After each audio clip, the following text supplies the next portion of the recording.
Live from the top of the Toxin Raiders tower in the heart of Roaxis, this is I Burn My CD bringing you the latest Toxin audio news. The Planetside 2 beta kicked off with a slight delay due to release issues. However, reports are coming in that the game has been working all this week. In other news, many are shocked due to Smedley's announcement that Planetside 2 will be available on Steam. Now for the moment you've all been waiting for. Toxin Raiders conducted an interview with Perfect Storm, a Sony Online Entertainment game designer. Thank you for joining us this evening, and we're happy to have you here. We've seen on Twitter that you were in China for a week. How was your trip? It was good. I mostly spent my time at China Joy, so I didn't really get to explore that much. But yeah, it was fun to meet a lot of the Chinese fans. China Joy is hot. I recommend bringing a fan if you go and wearing very light fabric. Margaret, hi. This is Jeffrey, or Japal, as the guys around here call me. I guess first, what do you like to be called in these type of situations, or do you just kind of go by lots of names? I usually go by Maggie if everyone else is going by their first names, and then if people are going by their in-game names, then I go by La Perza. But my dev handle is Perfect Storm, so. But you guys are interviewing me as La Perza, I guess? I don't know. Well, you know what? We're interviewing you for you, and whatever name we pick throughout, that'll be fine. We've got a lot of people here tonight listening in, and we've got lots of people that weren't able to make it, but are looking forward to getting to listen to it. But you mentioned Perfect Storm. Where did that handle come from, and why did you pick it? I have no clue how it happened. Someone else was, I think, oh man, I'm trying to remember. On Free Realm, someone had suggested I go by that name, so that's kind of just how it happened. Well, it is definitely stuck, and that's what most people recognize you as, and we're a part of, and so it looks like it's taken off. So good choice. Yeah, I don't know. It was a play on words because I actually had a cat icon, like this really crazy looking cat icon, yeah, for my avatar. So I think that's how that came out. Okay, well, good. What can you tell us about your background in gaming? How did you get started, and where do you see yourself in a couple of years? Oh man, how far back are we going? As far back as you feel like you need to go. Oh man, I've been gaming for a really, really long time. My dad used to, I don't really have a good relationship with my father, but when I was younger, he was in the Air Force, so we moved a lot. But at one time, we were stationed in this one area where my dad actually worked with a friend of his who owned a computer shop, and he became a really good friend to me, kind of taught me a lot about computers, and that's when I started playing a lot of DOS games and taking apart calculators and putting them together because I was a crazy little kid with no friends. So that's kind of where it started. And then me and my cousins always played Atari, Nintendo, Super Nintendo, Nintendo 64, various Sega games. So we kind of all just grew up together being gamers. And I have mostly male cousins, so it was just, that's what they did and that's what I did.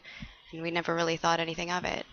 And then as I kind of got older, I started playing Counter-Strike, EverQuest 2, the Final Fantasy series, and, other random games. And then when I met my boyfriend, we also started playing some more games too, which was Ashman's Call and Planetside. That's originally how I got into Planetside, was I was just a fan and I just was playing it for 3 years with Ghost of the Revolution, and that's why a lot of those guys know me. And then Vanguard Saga of Heroes is actually what helped me move my way into the gaming industry as a whole, because that's when I started to get into communities and actually start, I don't know, putting myself out there, because before that I was just a kid playing video games. I didn't think about other roles that I could play, like running forums and being a class lead, which is what I ended up doing for Vanguard. I was a Blood Mage class lead, and then I started winning the tournament championship and running a podcast, which was the only podcast for Vanguard Saga of Heroes, and it got really big, and we were at conventions, and one time one of the devs was just like, why don't you guys apply for jobs here, you would make a perfect designer. And I just had never thought about that being a career, and I always thought that was something that I would have to go to school for, or I just didn't think it was something that I would be able to attain at that moment, because I was pretty young. I was just in the beginning of my college stage. Mentioned briefly there, which I find really interesting. You said this kind of came about by chance, and it started off as a hobby and kind of morphed into a career, which I think is a great success story. Now, in the game design realm, whether it's your position or somebody else's, is there a lot of programming involved? Or are you more just a stylistic? Obviously you've got a great sense of fashion, so are they looking to you more towards the look and the feel, or are you really sitting down there doing coding on some of the things that you've worked on? I think that's also another thing that people don't understand is they immediately think game dev, you do everything. And I was going to write a vlog about this too, because it kind of in order to really go into all of it, it would take a while. But the basic concept here is development is anybody that works on the game. That could be anyone from marketing to a designer to a coder to an artist to a producer. That's everybody. A developer is someone who's helping build that game.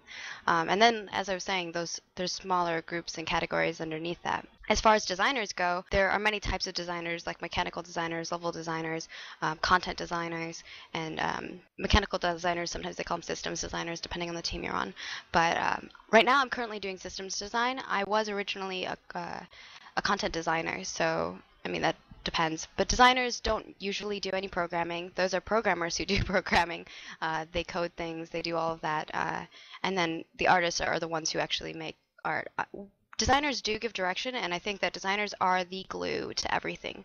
Designers are the ones who are coming up with the concepts for, hey, we want this empire to look like this and feel like this, and these are the styles that we want. So we really drive animation and art, and that's kind of how everything comes together on the art side. And then and of course, then the artists also give us feedback too. Like Trammell is really big into that. Like he is the one who drives that. But original high level of that is design.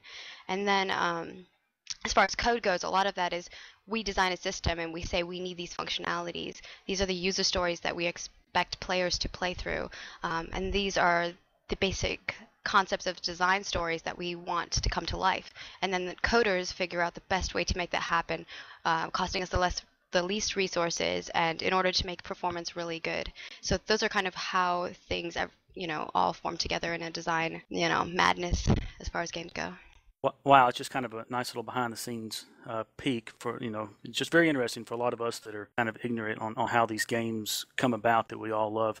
Now, as far as games, I mean, obviously there are just, thousands out there, but, and this is going to be a question that I know can take you down a whole lot of different roads, but I'd be curious, do you have a fondest memory of a game? I mean, and what I mean by that is, there's been times over the years that we've all been gaming together and that we can still look back, 7 years ago during this one match during CS to where some guy made a comment, and the comment was, "I'm not afraid to put on a silencer," and it was just dumb. It was spur of the moment, and for some reason it just stuck. And so now we kind of harp back to that whenever we're in the middle of a battle, and if somebody's got a little fear in them, we just tell them, "Are you scared to put on a silencer?" And so that for me was a fond memory. Do you have anything like that sticks out? Oh yeah, man. I mean, what gamer doesn't have stories? Especially if you roll with like a crew of people who you've been gaming with for years. I know how that is. Like, you just formulate friendships that you never thought you would have. And I know how people want to say that like games aren't social and you're being antisocial, but really, games are what helped me be social. I was like super shy and quiet, and that's kind of what brought me out was when I started doing stuff at Vanguard on podcasts. But as far as favorite memories, oh man, there's so many. I know. I want to give one that's a Planetside example, just because you guys are all Planetside fans. You'll relate. One time they had an event on Osher, and everyone had knives and cowboy hats, and we were pushing the CC, and there was like a whole group of guys in there. My whole team died, and they were like, "Oh no, what are we gonna do?" And it was just me left. I was like, "Fuck it, I'm going in." So I go in there, and I don't know how I killed them all, but I killed all 5 of them, and then I hacked the console, and it was just like one of those moments where I was like, "Ah, that was badass." Very nice, very nice. Well, that's a great story, and we look forward to making lots of new memories. I remember another time in Vanguard, it was broken then, because basically Vanguard had an ability where you could block, and it was just like you could use that ability like almost all the time. It had like a very, very short cooldown, and of course they nerfed all of the abilities like that, but like almost every class had one of those. And on my Bard, I ended up, like all the tanks died, and I was just like, alright, I'm going to tank it, because I actually had a taunt, which they kind of really, really nerfed later after that, after the devs saw this. But I basically tanked the mob for like a really, really long time, and it was like a raid boss. It was pretty cool to me. And everyone's like, ah! It was just one of those moments where you didn't expect that person to like jump in and do that, and then it did. What is your favorite gaming genre, and why? Oh man, I do want to say MMORPGs, just because I love worlds. I love the feeling of just exploring and seeing a seamless, never-ending world. I don't think a lot of games have accomplished this to the full extent. Yeah, I think we have a lot of room to grow. The gaming industry as a whole is pretty young, so I think we have a lot of room to grow as far as making the worlds actually feel more like worlds. But I'd have to say that those are my favorite, and I love that Planetside 2 is continuing that. I mean, Planetside was did that as well, but that's definitely something that I hope someday we have seamless worlds in MMO FPSs as well. I mean, that's a great comment, and I think that's a worthy goal for everybody who's passionate about this type of entertainment. And I think as far as hardware continues to get ramped up, and more importantly, as the infrastructure for our high-speed internet gets there, that I think 10 years from now we'll be doing exactly what you talked about, and Yeah, I mean, I'm looking forward to it. internet, and also a lot of the base building between like the basic foundation of games is continuing to grow too. We're seeing that with all of the new engines, so Yeah, it's going to be exciting. Now, as far as you mentioned the genre, you love the MMORPGs. I would say that the majority of the people here listening live right now are we got some pretty hardcore FPS players. And a lot of them have played competitively over the years. As far as your personal style, when it comes to a first-person shooter, what do you look for? I mean, how do you like an FPS to feel? Across all platforms or whatever. Just when you're gaming, when you're running and gunning, for your personal style, what sets apart a good FPS from a not so good FPS? I think generally animation does a lot for me, because animation is a big part of FPS games that people just do not realize. Very smooth animations and transitions between various different states of player gaming. So that's like when you're changing from sights to not sights, when you're running, when you're sprinting, when you're walking, when you're shooting various weapons. Like those are all different transition types, recoil. I mean, that's all the stuff that really gets balanced around animations that look really good, and I think that is like a big feel for me. I don't really like floaty style animations. I like really smooth. I don't know how to explain it. Like, it's very weird to explain, but that's kind of what I look for. And then also, of course, good balance between weapons, and giving me weapon styles that are different. I don't want to, shoot all these weapons that feel the same. I want to be able to say, like, this feels like, an this feels like, an assault rifle that I would, use all the time, like an AK or something, Like, it's just that basic feeling that you have with weapons and animations that I think that can really bring a game together. Well, that's great. Now, but that's excellent points for the rest of us, but it sounds like all you need is a knife, whether it's 5 guys or 1 guy. From what you've been telling us. So as long as a knife animation works for Maggie, she's good.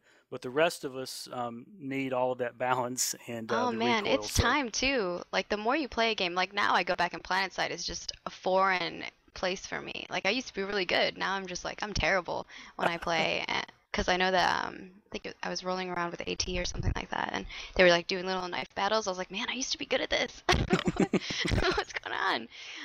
It's just so different playing various different games. So it does take time too. I think a lot of time playing a game can help you just become a better player, and I think that that's a big thing for people who want to like be competitive. We know that you are a Vanu supporter, and we're very lucky to have you. But why did you choose the Vanu side? Heck yeah, Vanu. Actually, I didn't really choose the Vanu side. When I originally started playing so I played with a bunch of my high school friends, and we would all land together. There's like, 10 of us, and we were all in Ghost of the Revolution. I think some of you guys might know Bag Your Face. He was like my best friend, and he's the guy who introduced me to my boyfriend, who I'm currently still with for like 10 years. Wow. So, yeah, I mean, it was just a group of my friends, and they were already playing it, and they were telling me about how awesome this game was, and I joined Bag Your Face and my boyfriend, and we started playing, and it just kind of stuck with me, and you get that, I don't know how to explain it. It's like national pride kind of thing, You just become very patriotic. Well, and I'm sure you look good in purple too, Maggie. That helps. Yeah, I don't know. Yeah, so that was mainly like the start of it, how it all originally played out. But I do like their, energized weapons. I think it's a cool take on FPS gameplay. The technology is just fun, and I hope that we can continue that and grow it in Planetside 2. And then also just their style, like you guys are saying, purple looks cool. Purple's badass, man. It is. Hey, what are some obviously you're working on the Planetside 2 right now. What are some games you've worked on in the past, or been an integral part of, or just been maybe even a consultant on? Can are there any of those that you can talk about that you've been a part of? I guess I did help a lot when with Vanguard Saga of Heroes as far as the Blood Mage class, and then helping balance, that, and I helped with a little bit of Druid stuff here and there. But most of that was just, me being a player and sending spreadsheets to the dev who was, in contact with me through the class lead program. Uh, and then I guess my first game that I ever worked on was Free Realms, and I got to really help design that game as a whole as far as lore and characters. And so if you're playing a lot of those classes and stories, you probably played through some of mine. And they have a handbook, and a lot of those stories in the handbook and the quests in there are quests that I wrote. Some systems in there I've done. Because as you go into post-launch, they start dwindling down your team, just because you don't really need that many people once you go post-launch. And then I helped a little bit with Clan Wars, and now I'm on Planetside too. So that's kind of been that. I'm pretty young. I have a lot of room to grow. A lot of games that I hope I'll get to help design in the future, and yeah, I hope this career doesn't end for me. Since you mentioned that you're young, do you mind if we ask us what your age is? Sure, I'm 24. Wow, yeah, that's definitely young, And I you're was doing so well in the industry. Yeah, I was working at SOE before I even turned 21, so. Good, good. Now we're going to get into some of the fun questions that our members have picked out. Oh boy. Oh, don't worry, they're not too bad here. If you were sent to a deserted island and could only take 3 things with you, what would you take? Oh man. Oh. Are there any other stipulations here? Like, am I gonna get attacked by dinosaurs or something? No, there's nothing like that in there yet. Did you say yet?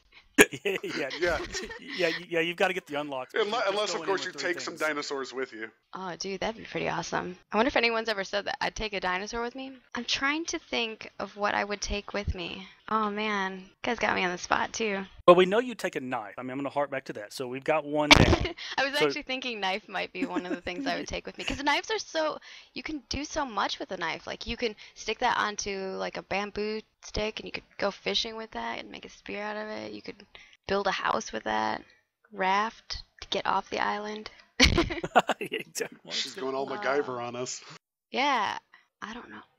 Well, we can come back to it. So I guess a knife would be a good thing. Probably. Does this island have food of some sort? Yes. Okay, because I was gonna say like some kind of plants, like seeds, because then I could just keep making them.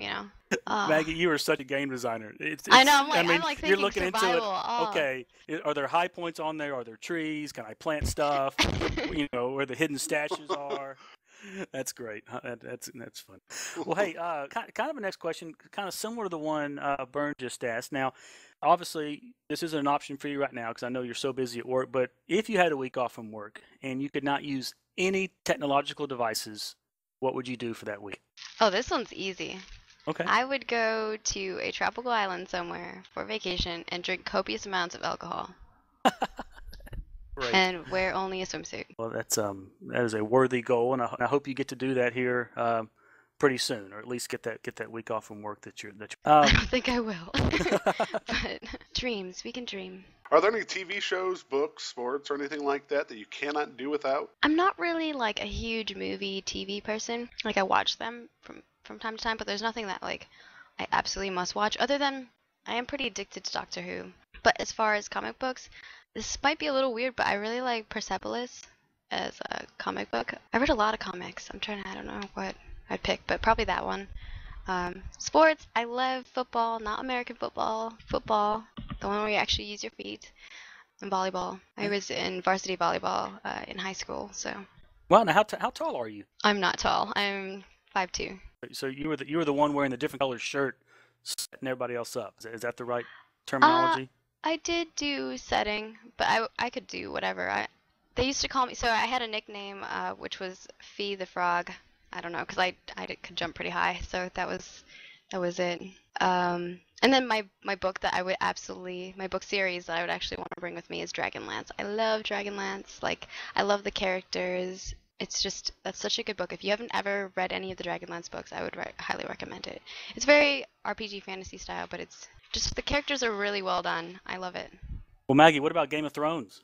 Have you gotten into that at all? Yeah, I haven't gotten to watch any of the shows, Okay. but the books are good. It's a Um, little different style. There's a lot more going on in that. Well, I've got a couple of questions here from our live listeners. This one comes from Trey. I think it's a great question, one that we should have had in here already. Trey's question: if you could experience any game over again for the first time, which one would it be? Like experience it again with the mindset I have now, or experience it again Well, back when I was naive. No. I think with the mindset you have now, but just for a lot of us, we can look back and that first time you log in on launch, and you're in there, and you're just kind of immerse yourself in that environment. And you're like, oh man, this is a great game. Is there a game like that you can look back on and say, I would like to go in there, totally blind into what the game has to offer, but I would like to experience that first time all over again? Maybe Dark Age of Camelot. Wow. Okay. Yeah, maybe that game. Because I've already done that concept with EverQuest, and I was like, wow, it's quite different from, It's funny going back to games that you played a long time ago, and then you're like, this is not like I remember it. So yeah, maybe that, because I haven't played that, so that would be cool. We've got another one here. This one comes from Zico, one of our probably longest standing members, and quite frankly, probably one of our best FPS players. Great question. I'm looking forward to your answer here. At the age of 24, new to the industry, how does it feel to be a rising star / celebrity amongst the online gamers? I think it's a lot of pressure. People expect you to be X or be Y, and I'm Z, I'm who I am. I can't change that, and I hope that I can continue just to be myself and progress without having to change who I am. I know that a lot of times people do get jaded or, change their personalities or try to, be someone they're not. And I hope that I never, get to that point. It's really awesome to be able to be seen in the industry and people know who you are. It's great for your career. But also, if you do something wrong, people will definitely point at you, even if it's not you that necessarily did it. But you're the association, you're the face that people see. So that that is stressful. I've got just kind of an off-topic question, just kind of funny. I'm sitting here looking at now. If you're listening to us right here, and you're not familiar with who Maggie is or Perfect Storm or any of the wonderful things that she does, you need to go and check out MargaretKrohn.com. That's Margaret Krohn, KROHN.com.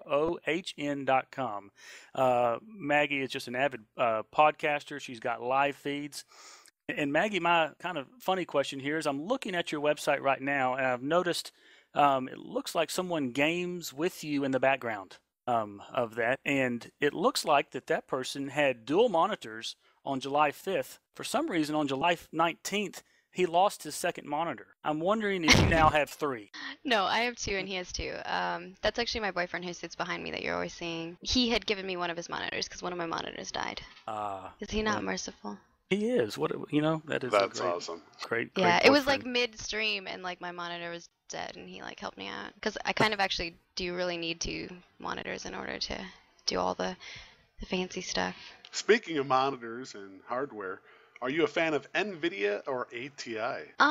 It depends. Like, I'm not a fan of either. Like, I kind of just get whatever is best at the time. And I've got one question coming in from one of our random listeners. What's the origin of your German name? Origin? My grandmother, I'm actually named after my grandmother. My name is full German, Maria Margaret Ann Krohn. But my grandmother's name is Margaret Ann Krohn. And so they named me after her. And then they added, I don't know, the other name in there. So, yeah, that's it. I think Krohn actually means crown, so it's like, at one point it probably was like von Krohn, but my grandmother would know more of this. She has like the whole, lineage of our family from before they came here, because she actually came here from Germany too, so like her and her family, which was actually, my grandmother her last name is Queen, or Quinn, depends on how you pronounce it where you are. And then my grandfather is Krohn, so that's kind of where the names come from. So it sounds like royalty on both sides of the family. Maybe, I don't know. That is it. Okay, so going back to Planetside 1 here, I'm going to ask you, these might not have been your favorite people to kill when you killed those 5 with a knife, but who was your favorite to kill, TR or NC? And this question's coming from one of our members, Big Cracker. Okay. So this is because we have like this long gaming relationship with the TRX crew, but probably TRX top dog. I just loved killing that guy. I don't know. You'd have to be on our server to know who that is, but maybe some of you guys do, and you'll get a good laugh out of that. Well, I know that if I get to see him one of these days, if I have the pleasure of getting to kill him, I'll make sure that you say hi. Yeah, he was the TRX crew was actually pretty cool. I've rolled with them on my TR character before, and yeah, they're pretty funny. That's great. Well, Maggie, it looks like we're kind of winding down here. I do have one more coming in here from Sploosh. He wants to know, what advice would you give to people trying to get into the industry? First of all, change that gamer tag. Advice that I would give out is just go out. Get out there, get your name out there, get your designs out there, apply for positions, even if you don't think that you're fully equipped for it. I mean, the best thing you could do is just jump, you know. As they say, fortune favors the bold. That's a great message, something good to live by. So, well, Maggie, we absolutely really appreciate you being here. You taking the time out of what I'm sure is a well-deserved weekend. We look forward to listening to your podcast and watching your live streams in the future. And I will say, you are absolutely always welcome here. If we ever get to play on the same servers in the future, you're welcome to hop on this TeamSpeak. And we absolutely want you to be able to leave here as an honorary member of Toxin. And you are more than welcome. And anytime you want to hop in here, just say hi. And if you happen to be on an island somewhere, drinking copious amounts of alcohol in a bikini, we want you to know that you're always welcome here on our TeamSpeak.